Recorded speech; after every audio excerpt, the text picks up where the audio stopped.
నన్ను కన్నా మా తండ్రి ఉన్నాడు. ఆయనకి మేము 6 పిల్లలం. చిన్న ఉద్యోగం, పెద్ద ఉద్యోగం కాదు, చిన్న ఉద్యోగం. ఆ రోజుల్లో ఆయనకు ఉద్యోగం ఉండటాన్ని బట్టి మాకెవరికి స్కాలర్షిప్ వచ్చేది కాదు. అందరం ఆల్మోస్ట్ ప్రైవేట్ స్కూల్స్లో, ప్రైవేట్ కాలేజెస్లో చదువుకున్నాం. ₹1,000 ఫీజులు కట్టాల్సి వచ్చేది, ఒక్కడి జీతం. ఒకరోజు మా నాన్న చెప్తూ అయ్యా, నేను నా యవ్వన వయసులో మిమ్మల్ని కన్నప్పుడు, మీరు నాకు పిల్లలుగా ఉన్నప్పుడు తినాలనుకున్న తిండి తినలేకపోయానయ్యా, కట్టుకోవాలనుకున్న బట్ట నేను కట్టుకోలేకపోయానయ్యా, ఒక సాధారణమైన మనిషిగా సహజ సిద్ధంగా కోరుకునే నా కోరికలు ఏవి నేను తీర్చుకోలేకపోయానయ్యా. కారణం ఏంటంటే, ఒక హోటల్ గుండా వెళ్తున్నప్పుడు టిఫిన్ చేయాలనిపిస్తుంది. టిఫిన్ చేస్తే ₹20. నా ఒక్కడికి ₹20 ఖర్చు పెట్టేదానికంటే ఇంకో ₹10 కలిపితే ₹30 మటన్ దొరుకుతుంది.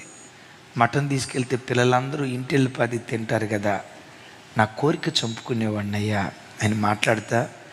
తిందాం అనుకున్నప్పుడు తినటానికి లేదయ్యా, తినటానికి ఉన్నప్పుడు తినటానికి శరీరం సహకరించట్లేదయ్యా, ఆరోగ్యం సరిగ్గా లేదయ్యా ఆయన చెప్తూ నేను ఇలా త్యాగం చేసుకున్నాను కాబట్టే ఈరోజు మీకు ఇలాంటి భవిష్యత్తు దేవుడిచ్చాడయ్యా. పల్లెటూరులో, పక్క పల్లెటూరులో, మా గ్రామంలో దేవుని మహా గొప్ప కృప. ఆ రోజుల్లో మా గ్రామంలో ఇంజనీరింగ్ చదివిన మొట్టమొదటి వ్యక్తిని నేను. ఎందుకో చెప్పంటారా? ఆ తండ్రి త్యాగం మాకు జీవం పోసింది. ఓ మాట అంట, ఆ తండ్రి తాగుబోతయి ఉంటే, ఆ తండ్రి తిరిగిపోతయి ఉంటే, ఆ తండ్రి ప్యాకెట్ రాయుడయి ఉంటే, ఆ తండ్రి కళ్ళు దుకాణం వైపు తిరిగేవాడు అయి ఉంటే, ఆ తండ్రి తిరుగుబోతయి ఉంటే, నా లైఫ్ నా ఇష్టం, నేనేం చేయాలనుకుంటాను అలా చేస్తానని ఆ తండ్రి విచ్చలివిడితో బ్రతికిన వాడైతే, ఆ తండ్రి విచ్చలివిడితనం కుటుంబ మరణానికి కారణమయ్యేది. కుటుంబం జీవం పోసుకోవటానికి కారణం ఏంటంటే, ఆయన అంటే సుఖభోగాల విషయంలో చచ్చాడు గనుక కుటుంబానికి జీవం అయింది. తండ్రి నా వైపు చూడు, నీ మరణం లోకంలో సుఖభోగాల విషయంలో నువ్వు చస్తే నీలో నుండి దేవుడు జీవాన్ని పుట్టిస్తాడు. మీరు చూడండి, చాలామంది పిల్లలు వచ్చి చెప్తారు, ఏడుస్తూ చెప్తారు, మా పెళ్ళిళ్ళు కాలేదయ్యా. ఎంత మనీ వయసు? 35 సంవత్సరాలు. నాన్న లేడా? ఉన్నాడు కానీ లేనట్టయ్యా. ఎందుకమ్మా? బాధ్యత లేనుడయ్యా, తాగుబోతయ్యా, పైసా కూడా మా కొరకు దాచిపెట్టలేదయ్యా, అప్పులు మిగిల్చాడయ్యా. ఎవరైనా వచ్చి రే పిల్లలకి ఎప్పుడు పెళ్లి చేస్తారా అంటే ఈ తండ్రి అంటాడట, అయ్యే ఆ 3 కూతుర్లే, అవే ఎవడో ఒకరిని చూసుకుని అయ్యే పెళ్లి చేసుకుంటాయిలే అని అంటాడు. గుండె కోత అయిపోద్దయ్యా. ఇట్లాంటి బాధ్యత లేని తండ్రి కడుపుని నేను ఎందుకు పుట్టానా? గుండె పగిలిపోద్దయ్యా. ఓ తండ్రి, కుటుంబం కొరకు నువ్వు యాగమయ్యే తండ్రిగా ఉన్నావా? నా లైఫ్ నా ఇష్టం అన్నట్లుగా బ్రతికేవాడిగా ఉన్నావా? తల్లి, మిమ్మల్ని అడుగుతా, నీ భర్త చేతి పనులు, నీ భర్త ఉద్యోగం, నీ భర్త పనులు, నీ భర్త చేసే పనులు అవి ఫలభరితంగా మారాలంటే ఒక భార్యగా నీ భర్త కొరకు నువ్వు త్యాగం చేసేదానివై ఉండాలి. అయ్యా, వెల్డింగ్ పని చేస్తూ కష్టపడుతున్నాడు, ఎండనక వాననక ఆ అగ్ని సెగల దగ్గర పనిచేస్తున్నాడు. నా భర్త చేతి పనులు ఆశీర్వదించయ్యా. నిద్ర చంపుకొని నువ్వు ప్రార్థించే ప్రార్థనా పరురాలు అయితే నీ ప్రార్థనలో నుంచి దేవుడు జీవం పుట్టిస్తాడు. పిల్లలందరూ స్కూల్కి వెళ్ళిపోయారు, అన్ని కార్యక్రమాలు అయిపోయాయి. ఇక సమయం వృధా చేసుకోవటం ఎందుకు? 12 గంటల నుంచి 2 గంటల వరకు కుటుంబం కొరకు ప్రార్థన చేద్దాం, పిల్లల భవిష్యత్తు కొరకు ప్రార్థన చేద్దాం, యజమానుడి చేతి పనులు దీవించబడినట్లుగా ప్రార్థన చేద్దాం అని దేవుని సన్నిధిలో నిన్ను నువ్వు యాగం చేసుకుంటే ఆ త్యాగంలో నుండి జీవాన్ని దేవుడు పుట్టించడం ప్రారంభిస్తాడు. ఇప్పుడు అట్లా కాకుండా అందరూ ఇక డ్యూటీలకు వెళ్ళిపోయారు, స్కూల్కి వెళ్ళిపోయారు, నేను ఒక్కదాన్నే ఉన్నా కదా, హాయిగా టీవీ ఆన్ చేసి ఫోన్ కొట్టు, చీరపట్టు, సుమక్కేమంది, బతుకు జట్కా బండిలో ఏ ఎపిసోడ్ నడిచింది? సుమలతక్కేమంది? సుమలతక్క అంటే మన చర్చకొచ్చే సుమలతక్క కాదు. సుమలతక్కేమంది? రోజక్క ఎట్లా తీర్పు తీర్చింది? ఇక అవి చూసుకుంటా వాడితోనే నువ్వు కాలం గడిపితే, అమ్మా నువ్వు సరైన తల్లివి కాదమ్మా, బాధ్యత కలిగిన తల్లివి కాదు. నువ్వు ఇంట్లో ఉండి చేతులెత్తి ప్రార్థన చేస్తే నువ్వు చేసే, నా వైపు చూడ, నువ్వు చేసే ప్రార్థన నీ పిల్లల కాపుదల, నీ యజమానుడు చేతి పనుల్లో రాణించడానికి ఆ ప్రార్థన జీవం పోసేదిగా ఉంటుంది. యేసయ్యకి మహిమ కలుగును గాక. చెప్దాం, యేసయ్యకి మహిమ కలుగును గాక. అద్భుతం, అద్భుతం. కన్న తండ్రి, ఎవరిని బిడ్డలారా చూడండి, కన్న తండ్రి కన్న తల్లి వాళ్ళ కడుపు చంపుకొని, వాళ్ళ ఆశలు చంపుకొని, వాళ్ళ కోరికలు చంపుకొని, నా బిడ్డను కార్పొరేట్ స్కూల్లో చదివించాలి, నా బిడ్డను కార్పొరేట్ కాలేజీలో చదివించాలి. వీడు కార్పొరేట్ కాలేజీలో చదువుకుంటే రేపు ప్రయోజకుడైతే ఏ డాక్టర్ అవుతాడు, ఏ ఇంజనీరు అవుతాడు, ఏ ఆఫీసర్ అవుతాడు, ఏ మంచి ఉద్యోగాన్ని సంపాదించుకుంటాడు. వాడు కనుక మంచి ఉద్యోగాన్ని సంపాదించుకుంటే ఎంతో కొంత వృద్ధాప్యంలో వాడి నీడను మేము బ్రతకొచ్చు కదా, మా కష్టాలు తీరుతాయి కదా, మేము నెమ్మదిగా బ్రతకగలుగుతాం కదా అని గంపెడు ఆశతో ఆ కన్న గర్భం నేను కాలేజీలో చదివిస్తుంది.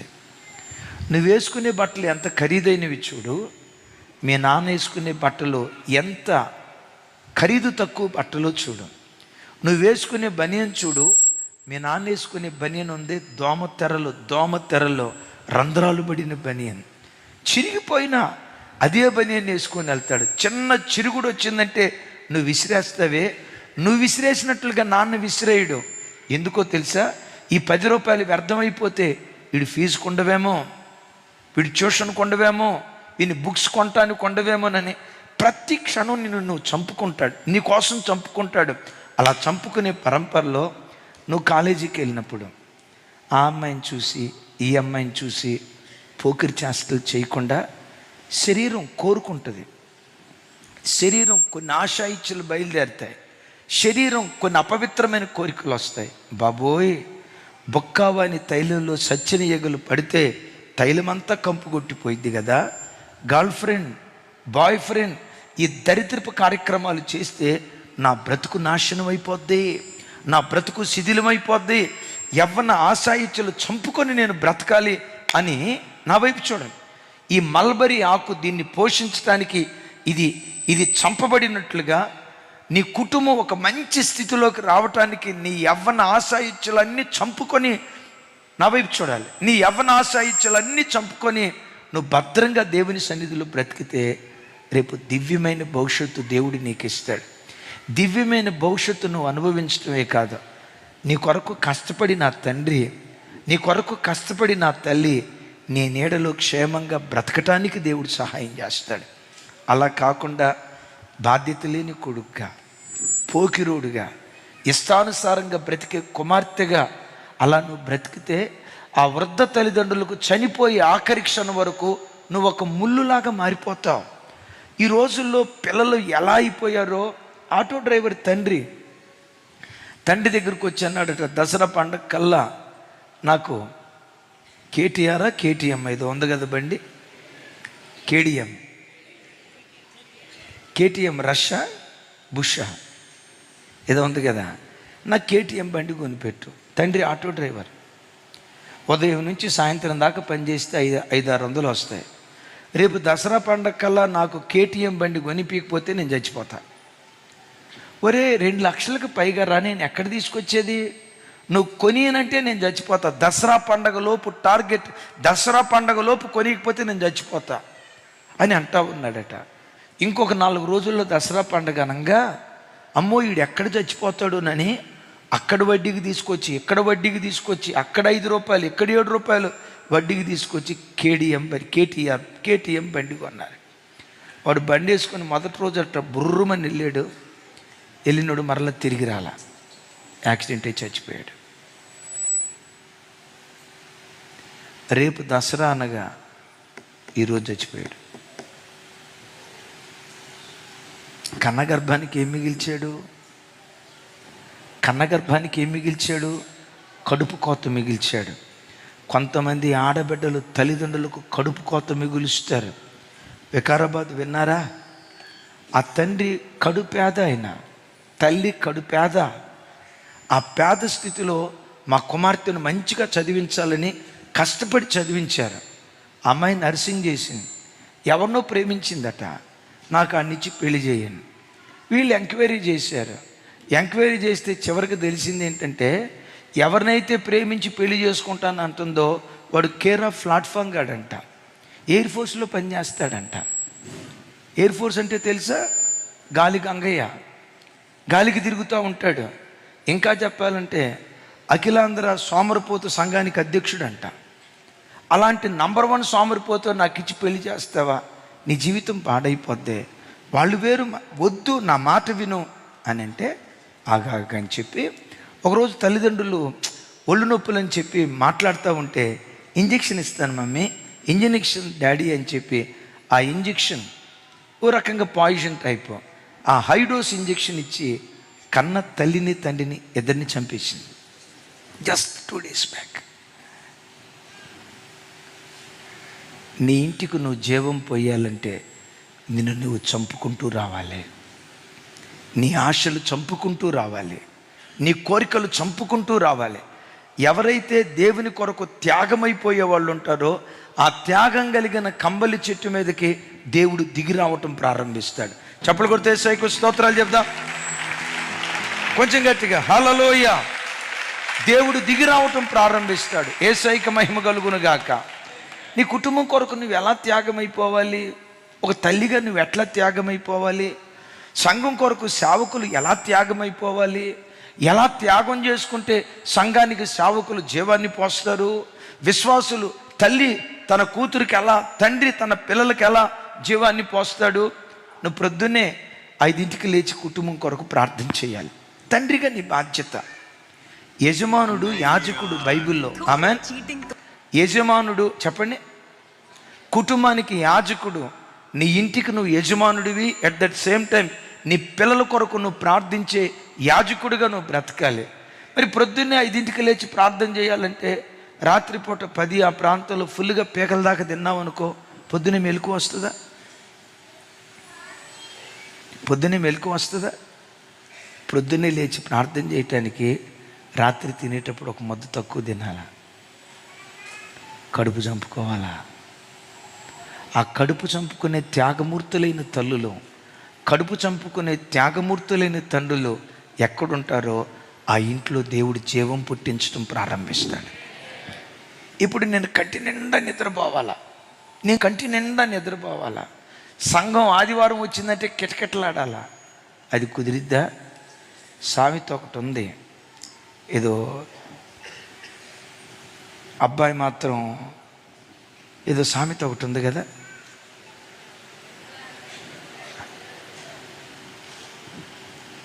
అన్నం అన్నంలాగే ఉండాలా, అబ్బాయి మాత్రం అది కొంచెం సహాయం చేయండి తమ్ముడా. సుమన్ పెద్దగా చెప్పు.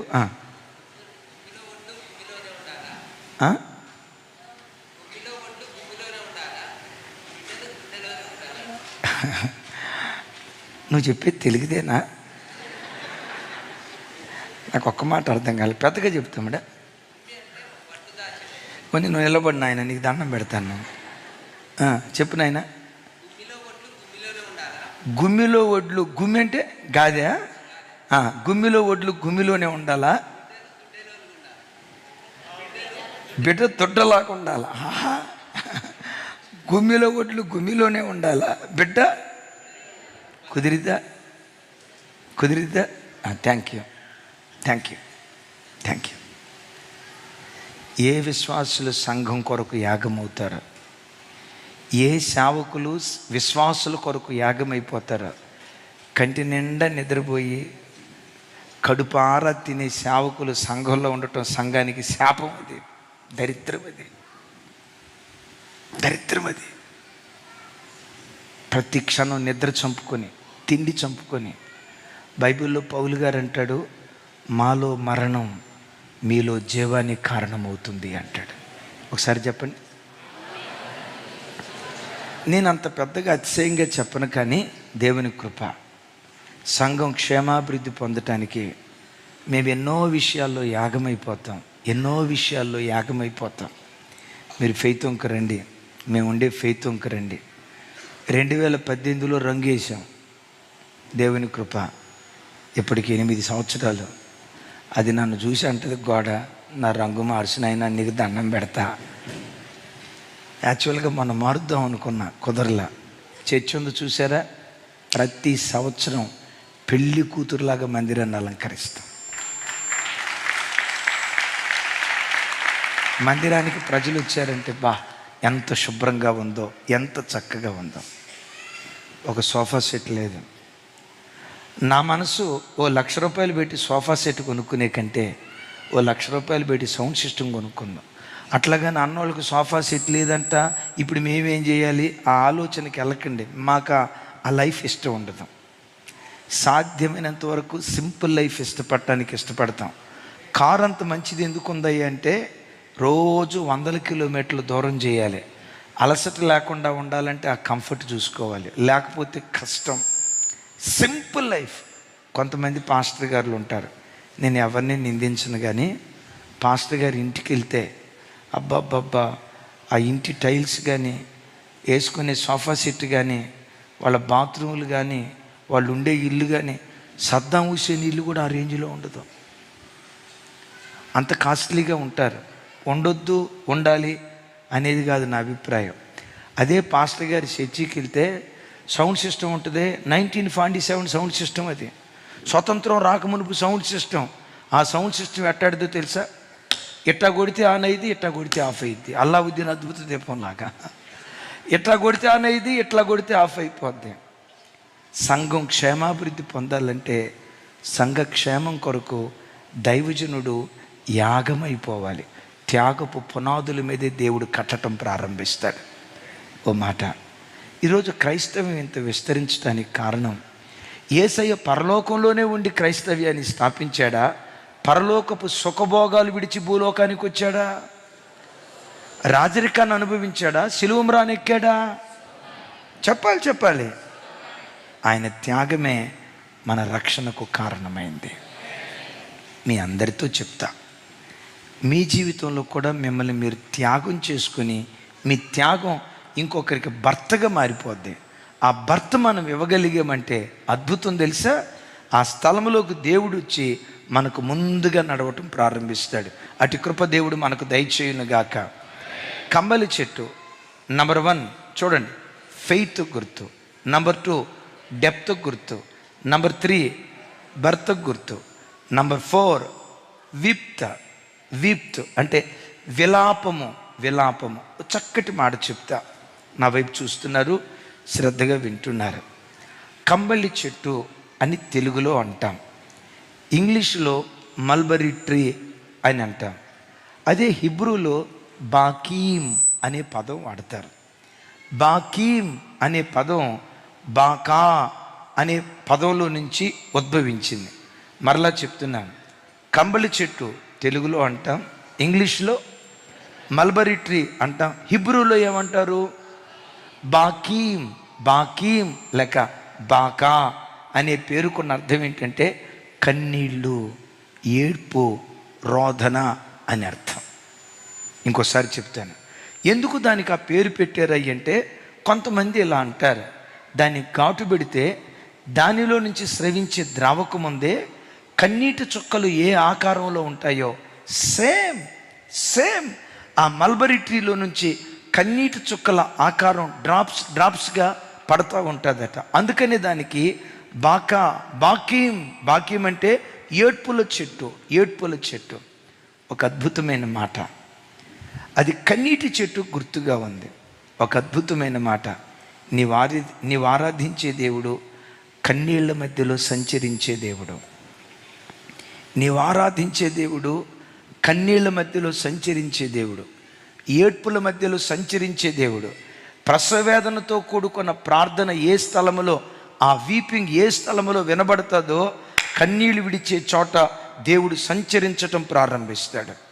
మీ అందరిని అడుగుతాను, అయ్యా దేవుడు మా ఇంట్లో సంచరించాలి అని ఎవరెవరు కోరుకుంటారు? చేతులు ఎత్తండి. అందరూ కోరుకుంటారు, మంచిదే. అయితే దేవుడు ఏ ఇంట్లో సంచరిస్తాడో తెలుసా? ఏ ఇంటిలో కన్నీటి ప్రార్థన వినబడతాదో, ఏ ఒంటిలో కన్నీటి ప్రార్థన వినబడతాదో, ఏ సంఘంలో కన్నీటి ప్రార్థన వినబడతాదో, కన్నీటి ప్రార్థన వినబడే చోట దేవుడు సంచరించటం ప్రారంభిస్తాడు. గట్టిగా చెప్తాం ఆమేన్. ఇంకోసారి వినపడలా, ఇంకొకసారి. కన్నీళ్ళ మధ్యలో దేవుడు సంచరిస్తాడా? అద్భుతం. హిజ్కియాకి వీపు మీద క్యాన్సర్ పుండు వచ్చింది, చచ్చిపోతావు అని చెప్పాడు. వెంటనే దేవుని సన్నిధిలో మోకరించాడు. యథార్థ హృదయుడినై సత్యముతో నీ సన్నిధిలో నేను ఎట్లు నడుచుకుంటునో, సమస్తమును నీ దృష్టికి అనుకూలముగా నేను ఎట్లు ప్రవర్తించుతునో కృపతో జ్ఞాపకం చేసుకోయని హిజ్కియా కన్నీళ్ళు విడుస్తూ ప్రార్థన చేశాడు. ఆ కన్నీళ్ళు విడుస్తూ ఎప్పుడైతే ప్రార్థన చేశాడో వెంటనే దేవుడు అంటాడు, హిజ్కియా నీవు కన్నీళ్ళు విడుచుట నేను చూచి తిని, నీ ప్రార్థన నేను ఆలకించి తిని, 15 సంవత్సరాల ఆయుష్ నేను నీకు పొడిగిస్తున్నాను అంటాడు. దేవుడు హిజ్కియా జీవితంలో సంచరించడానికి కారణం ఏంటి? కన్నీళ్ల మధ్యలో దేవుడు సంచరించాడు. బిడ్లరా, నీ ఇంట్లో సంచరించాలి దేవుడు అని అనుకుంటే నీ ఇల్లు కన్నీటి ప్రార్థన చేసే ఇల్లుగా కట్టుకుందువుగాక. మరోసారి ఆమేన్. అన్నతో శత్రుత్వం, వచ్చాడా చంపేస్తాడేమో భయం, అసమాధానపు వలయంలో, అసమాధానపు చట్రంలో యాకోబు చిక్కుకున్నాడు. ఒకవేళ అన్నొచ్చాడా ఒక కేటేసి తనను చంపేటువంటి భయంకరమైన ప్రమాదం. అలాంటి పరిస్థితిలో తన అన్నతో సమాధానం కలగటానికి యబ్బోకు రేవు దగ్గర రాత్రంతా ఏం చేశాడు? కన్నీళ్లు విడుస్తూ దేవుడైన యెహోవాను బతిమాలుకున్నాడట. ఎలా? కన్నీళ్లు విడుస్తూ బతిమాలుకున్నాడట. నా అన్నతో నాకు సమాధానం లేదయ్యా, నా అన్నతో నాకు సమాధానం లేదయ్యా అని అనకుండా నన్ను ఆశీర్వదించయ్యా అన్నాడు. మీరు ఆలోచించండి, ఏ ఆశీర్వాదం కావాలి? పశు సంపద ఏమన్నా తక్కువ ఉందా? చాలా ఉందే. వెండి బంగారం ఏమన్నా తక్కువ ఉన్నాయా? చాలా ఉన్నాయే. మహానయము సైన్యంలాగా 2 గుంపులు అయ్యేటట్లుగా దీవించబడ్డాడే, ఇంకా ఆశీర్వదించంటాడేంటి? నేనంట అసలు మానవ జీవితంలో నిజమైన ఆశీర్వాదం ఏంటో తెలుసా? సమాధానంగా బ్రతకటమే అసలైన ఆశీర్వాదం. ఆమేన్. మీకు కోట్ల రూపాయలు డబ్బులు కావాలా, సమాధానం కావాలా? కొంతమంది తెలివి 2 అన్న అంటారు, తప్పేం లేదు. కానీ అయితే నేనంట సమాధానం ముందు డబ్బు బలాదూర్, డబ్బు ఆఫ్టర్ ఆల్. భూమి మీద సమాధానంగా బ్రతకటానికి మించిన, అందుకని బైబిల్లో రాస్తుంది, జ్ఞానమునకు మించిన క్రీస్తు సమాధానము అంటాడు. విన్నారా? జ్ఞానమునకు మించిన అనండి. ఇంకోసారి చెప్పండి. జ్ఞానం గొప్పదా, సమాధానం గొప్పదా? భక్తుడు అంటాడు, జ్ఞానమునకు మించింది సమాధానం, జ్ఞానమునకు మించింది. అమ్మా ఓ మాట అడుగుతా, మీ ఇంట్లో మీ భార్యాభర్తలు సమాధానంగా ఉన్నారా? భార్యాభర్తలు ఎదురు బెదురు కూర్చొని చక్కగా నవ్వుకుంటూ సంతోషంగా ఇంట్లో గడుపుతున్నారా? అలాంటి ఆప్యాయత కుటుంబంలో ఉందా? తల్లిదండ్రులారా నా వైపు చూడండి. మీరు మీ పిల్లలు ఒక చోట కూర్చొని నలుగురు కలిసి మాట్లాడుకుంటా సంతోషంగా ఇంట్లో మాట్లాడుకునే ఆ దైవికమైన వాతావరణం ఉందా? కొన్ని గృహాలు ఉంటాయి. నేను మొన్న మధ్య చెప్పాను, ఓ పశువుల కొట్టంలో 10 పశువులను కట్టేశాం. అవన్నీ ఒకే చోట తింటాయి, ఒకే చోట వండుకుంటాయి, ఒకే ఆ గాడి చుట్టూతో తిరుగుతూ ఉంటాయి, ఒకే ఒకే ఒకే ఏమంటారు దాన్ని, ఒకే పాక్ కింద బ్రతుకుతాయి. అద్భుతం తెలుసా? ఒక పశువు ఇంకో పశువుతో మాట్లాడుకోదు. పశువులు. కొంతమంది భార్యాభర్తలు పశువులు, పేరుకు భార్యాభర్తలే. ఆ భార్యను హక్కును చేర్చుకునే దైవికమైన మనసు ఉండదో, ఆ భర్తను హక్కును చేసుకునే ఆ దైవికమైన మనసు ఉండదో. భర్త ఇంటికి రావటంతో రాసి రంపాన పెట్టే, నేను వెళ్ళేటప్పుడు నూనె తీసుకురమ్మన్నాగా తెచ్చావా, నువ్వు మర్చిపోతావని నాకు తెలుసు. మరి అక్క ప్రవక్త, మరి ఏం చేద్దాం?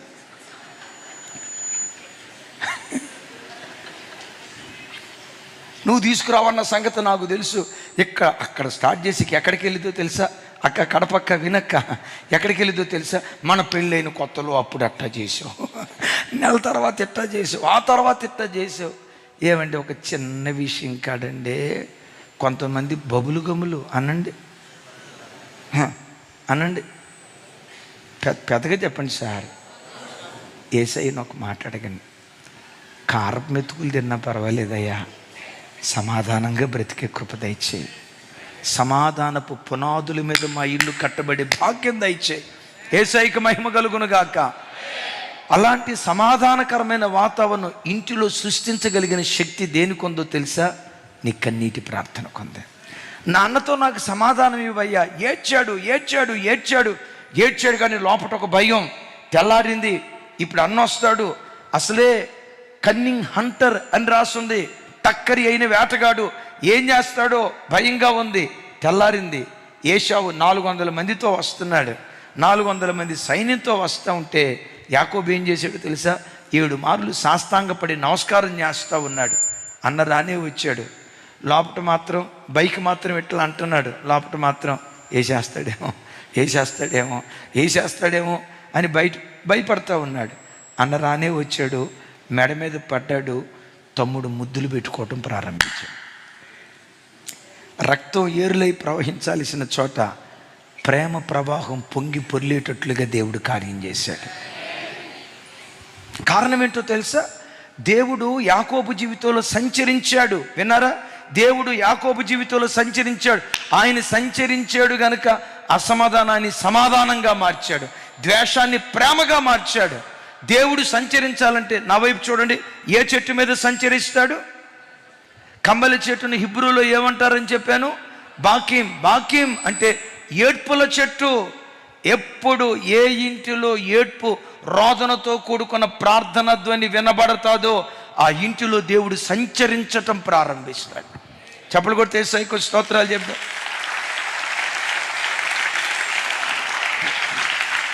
ఆఖరి మాట, కంబలి చెట్టు ఇప్పటికి 4 అనుభవాలకు గుర్తని చెప్పాను. Number 1 faith, number 2 depth, number 3 birth, number 4 వీప్త్, రైట్, లాస్ట్ 1 చివరిది నెంబర్ 5 బ్రీత్.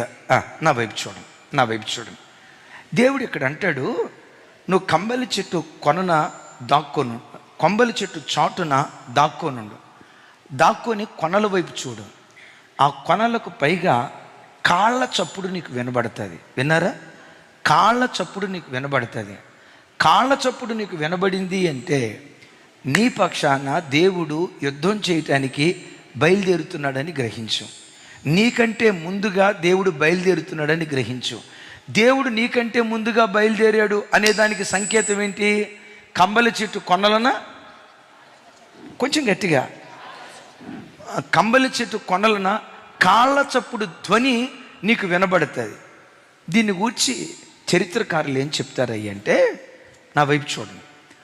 కంబలి చెట్టు ఆకు కాస్త పెద్దగా ఉంటుంది, వేపాకులాగా, కొత్తిమీరలాగా, కరివేపాకులాగా చిన్నగా ఉండదు.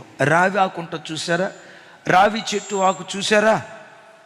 సరే, చూడకపోతే రేపు వేసవికాలం సెలవులు కలిగిన తర్వాత చూసి రండి. సరే, కొంచెం పెద్దగా ఉంటుంది. ఈ గాలి తగిలినప్పుడు ఈ ఆకులు కొట్టుకుంటే, ఈ ఆకులు ఒకదాన్ని ఒకటి కొట్టుకునేటప్పుడు ఆ ఆకుల నుంచి వచ్చే శబ్దం, ఒక సైన్యం నడుచుకుంటా వెళ్తూ ఉంటే, కవాతు చేస్తా నడుచుకుంటా వెళ్తూ ఉంటే టక్ టక్ టక్ టక్ టక్ టక్ టక్ ఎలాంటి శబ్దం వస్తుందో కంబలి చెట్లు గాలి చేత కొట్టుకునేటప్పుడు అలాంటి శబ్దం వస్తుందట. ఆ శబ్దం నీకు వినబడినప్పుడు, ఆ శబ్దం వినబడాలంటే ఏం కావాలి? బలమైన గాలి రావాలి. ఆ శబ్దం వినబడినప్పుడు యెహోవా నీ పక్షాన నీకంటే ముందుగా యుద్ధం చేయబోతున్నాడు అని గ్రహించి నువ్వు బయలుదేరు అంటాడు. అద్భుతం, అద్భుతం. కంబలి చెట్టు చాటును దాక్కున్నాడు, గాలి చేత చేయబడే ఆ ఆకుల సవ్వడి విన్నాడు, యుద్ధానికి బయలుదేరాడు, అఖండమైన విజయాన్ని తను పొందుకున్నాడు. ఆమేన్. దైవజనమా, ఓ దివ్యమైన మాట గుండెల్లో రాసుకొని ప్రతి క్రైస్తవుడు దేవుని సన్నిధిలో కనిపెట్టి గాలి సవ్వడి వినగలిగేవాడిగా బ్రతకాలి. గాలి అంటే ఏ గాలి? ఈ గాలి కాదు, పరిశుద్ధాత్మ గాలి స్వరాన్ని వినగలిగే స్థాయికి ప్రతి బిడ్డ ఎదిగినటువంటి వాడై ఉండాలి. గాలి సవ్వడి, ఏ గాలి? సహజంగా గాలి అంటంతో ఇప్పుడు పల్లెటూళ్ళలో సుడిగాలి ఇట్లా తిరిగింది అనుకోండి, ఏమనేవాళ్ళం? సుడిగాలి ఇట్లా తిరిగింది అనుకోండి, మనోడ పెట్టే పేరేంటో తెలుసా? దెయ్యం, దెయ్యం. వీడు చూసినట్టే చెప్తాడు. కాదు. పరిశుద్ధ గ్రంథమైన బైబిల్లో గాలి పరిశుద్ధాత్మకు గుర్తుగా ఉంది. నా ప్రభు బిడ్డలారా, ఎప్పుడు ఏది చెయ్యాలో, ఎటువైపు వెళ్ళాలో, ఏ మార్గం గుండా వెళ్ళాలో, ఏ పని చేయాలో పరిశుద్ధాత్మ దేవుడు నీ హృదయంలో సవ్వడి చేస్తాడు. ఆ సవ్వడి విని, ఆ శబ్దానికి లోబడి నువ్వు అడుగులు వేయి. శత్రు శాస్త్రమే లేకుండా నీ పక్షాన దేవుడు యుద్ధం చెయ్యును గాక. పెద్దగా చెప్దాం ఆమేన్. ఇప్పుడు ఏ గాలి సవ్వడి విన్నాడు? పరిశుద్ధాత్మ గాలి సవ్వడి. ఆ ఆకులు టపటపా కొట్టుకొని ఉంటా ఉంటే ఆ సవ్వడి విని యుద్ధానికి తాను బయలుదేరాడు. ప్రతి దినం నువ్వు ఏ పని ప్రారంభించేటప్పుడైనా, దేవా నేను ఈ పని చేయాలనుకుంటున్నా, చేయమంటారా? ఈ మార్గం గుండా వెళ్ళాలనుకుంటున్నా, వెళ్ళమంటారా? నా కూతురు వివాహ విషయంలో ఈ స్టెప్ తీసుకోవాలనుకుంటున్నా, తీసుకోమంటారా?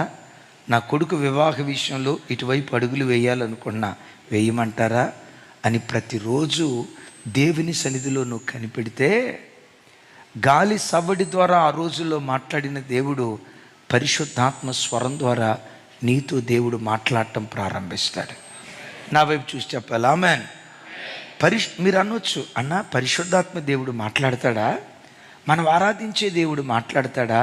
నేనంట, ఈ దేవుడు మాట్లాడకుండా ఉండుటకు మాయాస్వరూపి కాదు. ప్రతి క్షణం వినే బుద్ధి నీకుండాలే కానీ, లోబడే బుద్ధి నీకుండాలే కానీ, ప్రతి దినం నీలో ఉండి నీతో మాట్లాడటం ప్రారంభిస్తాడు. ఇదే త్రోవ, ఈ త్రోవలో వెళ్ళు. వద్దొద్దొద్దొద్దు, ఇది సరైన త్రోవ కాదు, ఈ త్రోవలోకి నువ్వు వెళ్ళొద్దు, కుడికైనా ఎడమకైనా తొలగిపోకుండా ఇదే త్రోవ, దీనిలో నువ్వు సాగిపోవని ప్రతిరోజు దేవుడు నీతో మాట్లాడతాడు. అయితే ఒక మాట చెప్పమంటారా? పరిశుద్ధాత్మ దేవుడు మాట్లాడతాడా? 100% మాట్లాడతాడు. కానీ ఒకటి, ఎవరితో మాట్లాడతాడో తెలుసా? వినేవాళ్ళతోనే మాట్లాడతాడు, లోబడి వాళ్ళతోనే మాట్లాడతాడు, తన మాటకు విధేయత చూపే వాళ్ళతోనే మాట్లాడతాడు. ఓ తండ్రికి ఇద్దరు కొడుకులు ఉన్నారు. ఒకడికి ఏ పని చెప్పినా, డాడీ అలాగే డాడీ, చేస్తా డాడీ, వెళ్తా డాడీ, తప్పకుండా చేస్తా డాడీ, వెళ్తా డాడీ అని అంటాడు ఒక కొడుకు. ఇంకో కొడుకున్నాడు, రే ఆ షాప్కి వెళ్ళిరారా అని అన్నాం అనుకోండి, అంటే నేను ఒక్కడనే ఉన్నాను ఇంట్లో, ఆడికి ఎందుకు చెప్పు, నేను ఒక్కడనే ఉన్నానా అని అన్నాడు అనుకోండి, వాడికి తండ్రి పని చెప్తాడా? ఒకవేళ 10 మంది మధ్యలో వాడికి పని చెప్పాల్సి వచ్చింది, చెప్తాడా? పొరపాటుని చెప్పడం. ఎందుకు? ఆడికి పని చెప్పి పరువు పోగొట్టుకోవటం ఎందుకు? 10 మంది మధ్యలో నేను బానో అని అంటే, అబ్బా నాన్న పెంపకం ఎంత అద్భుతంగా ఉంది, ఎక్కడ అవమానపడాల్సి వస్తుందోనని చెప్పాల్సిన పని కూడా తండ్రి చెప్పడు. ఏ తండ్రి అయినా ఏ పిల్లలకు పదే చెప్తారంటే, సేవకులుగా మేమైనా కూడా ఏ విశ్వాసులకు ఏదైనా చెప్పడానికి ఎవరి జీవితంలో ప్రయత్నిస్తామో తెలుసా? ఇతనికి చెప్తే దిద్దుబాటు చేసుకుంటాడు, ఇతనికి చెప్తే బ్రతుకును బాగు చేసుకుంటాడు, అన్యదా భావించడు. విధేయత చూపగలిగిన వారికి ప్రతిదీ చెప్తాం. ఇదే చూపకుండా అన్న నమస్కారం అన్న, నీ సహవాసానికే చెప్పండి, నీ సహవాసానికి ఒక నమస్కారం అంటాం. పరిశుద్ధాత్మ దేవుడు కూడా లోబడే బుద్ధి నీకు ఉండాలే కానీ ప్రతిరోజు హృదయంలో సవ్వడి చేయటం ప్రారంభిస్తాడు ఆయన. హృదయంలో సవ్వడి చేయటం ప్రారంభిస్తాడు ఆయన. నా వైపు చూడాలి. హల్లెలూయా.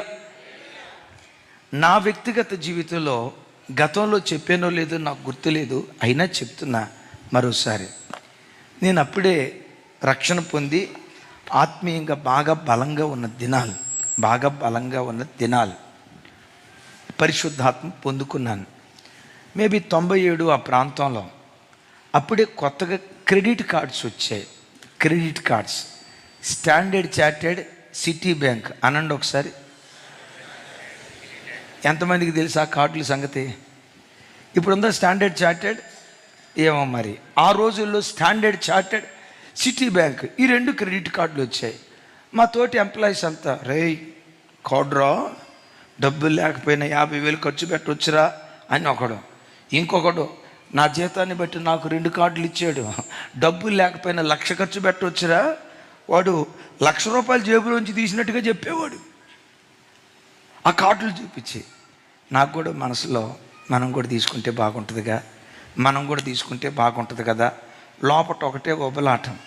పరిశుద్ధాత్మ దేవుడు అంటాడు, రేయ్ షట్ అప్ యువర్ మౌత్. నేను అన్నా, ప్రభా నేను కార్డులు తీసుకుంటా కానీ కార్డులతో అస్సలు కొన్నయ్యా. ఒరే కార్డు వద్దు, అసలు దాని సోపతే వద్దురా, ఊరుకోరా అంటే నేను అన్నా, అయ్యా అందరు కార్డులు తీసుకుంటున్నారు కదా, నేను కూడా, నాకు కూడా 2 కార్డులు ఉన్నాయి, స్టాండర్డ్ చార్టెడ్, సిటీ బ్యాంకు నాకు కూడా ఉన్నాయి చూడండి అని చెప్పుకుంటా, అంతేనయ్యా, నేను మాత్రం వాడనయ్యా అన్న. ఒరే వద్దురా నా మాటను అని అంటే, ప్రభా ఊరుకో ప్రభా, మరీ అట్లా అంటే అట్లా ప్రభా, కొన్ని లోకంలో బ్రతికేటప్పుడు కొన్ని ఉండాలా అనండి, కొన్ని ఉండాలా, మరీ అట్లయితే ఎట్లా ప్రభా. పరిశుద్ధాత్మ దేవుడు ఆ కార్డులు తీసుకునే క్షణం వరకు నన్ను గద్దిస్తూనే ఉన్నాడు. అయినా నేను తీసుకోవటానికి వెళ్ళిపోయా. దేవుడు మౌనం అయిపోయాడు. 2 కార్డులు తీసుకున్నా. అద్భుతం. ఆ 2 కార్డులతో పైసా కూడా నేను ఖర్చు పెట్టలా. ఆ కార్డులు గీకి ఒక్క వస్తువు కొనలా. కానీ సంవత్సరం తర్వాత ₹50,000 అప్పు అయిపోయా. ఎట్లాగో చెప్పంటారా? నాకు తెలిసిన 2-3 స్నేహితులు, మేం గీక్కుంటాం మేము కట్టుకుంటాం అనండి, మేం గీక్కుంటాం మేము కట్టుకుంటాం అన్నారు. మనదేముంది, మనం అప్పుడు దానం చేసినటువంటి వాళ్ళగా, కార్డు కావాలా తీసుకోరా, నువ్వు కట్టుకుంటావు కదా కట్టుకో, నీ కార్డు కావాలా తీసుకోరా కట్టుకో అని ఇద్దరికి కార్డు ఇచ్చాం. ఇద్దరు కలిసి మొత్తానికి ₹30,000 ఖర్చు పెట్టారు. ఈ 30,000 ఖర్చు పెట్టిన వాళ్ళు ఏం చేశారో తెలుసా? అప్పుడప్పుడు 2 నెలలకు ఒక 500, 3 నెలలకు ఒక 500, 15 రోజులకు ఒక 500, మొత్తానికి ఆ ₹30,000 అప్పు 2 సంవత్సరాలు ఇచ్చారు. ఇక్కడ ఆగండి, ఎంత ఒకేసారి లంసముగా 10,000, 20,000 ఇలా, అప్పుడు ఒక 5,000, అప్పుడు ఒక 500, అప్పుడు ఒక 500, 2 నెలలకు. ఈ 2 సంవత్సరాల లోపు ఏమైందో తెలుసా? ఆ క్రెడిట్ కార్డులకు వడ్డీ, చక్రవడ్డీ, ఆగండి చెప్తా, బారు వడ్డీ, భూచక్రవడ్డీ, ఈ మొత్తం అయిపోయి 50,000 అయిపోయిందమ్మా. గుండె పగిలిపోయింది. నేను దేవుని దగ్గర మోకరించి, దేవా ఆగండి, దేవా నన్ను ఎందుకు ఇట్లా చేసావయ్యా అంటే, ఆయన అంటాడు, నేను చేయలేదురా, నిన్ను నీవే చేసుకున్నావా. నాకు అప్పటి నుండి చిన్న వస్తువు కొనాలన్నా కొద్దిసేపు దేవుని దగ్గర అడిగి, ప్రభా నీ చిత్తమా కాదా, వెళ్ళమంటావా వద్దా. ఒక ఓటమి నాకు జీవిత పాఠం నేర్పింది. మీరు అడగండి, దేవుడు మాట్లాడతాడా? ప్రతి దినం మాట్లాడతాడు. సవ్వడి చేస్తాడు, హృదయంలో సందడి చేస్తాడు. ఆ మెల్లనైన స్వరాన్ని నువ్వు వినగలిగితే, ఆయన స్వరాన్ని పట్టుకుని నువ్వు నడవగలిగితే, నీకు తెలుసా, యుద్ధశూరుడకు యెహోవాగా నీ ముందు ఆయన ప్రయాణమే వెళ్ళటం ప్రారంభిస్తాడు. ఆయన నీ ముందు ప్రయాణమే వెళ్ళాడా, మెట్టగానున్న ప్రతి మార్గాన్ని సరళం చేస్తాడు. వంకరి మార్గాలు తిన్నని చేస్తాడు, గరుకు మార్గాలు నొన్నని చేస్తాడు. ప్రతి లోయ దేవుడు పూజ చేస్తాడు. విజయ బాటలో ఊరేగటానికి దేవుడు కృప చూపిస్తాడు. యేసయ్యకి మహిమ కలుగును గాక.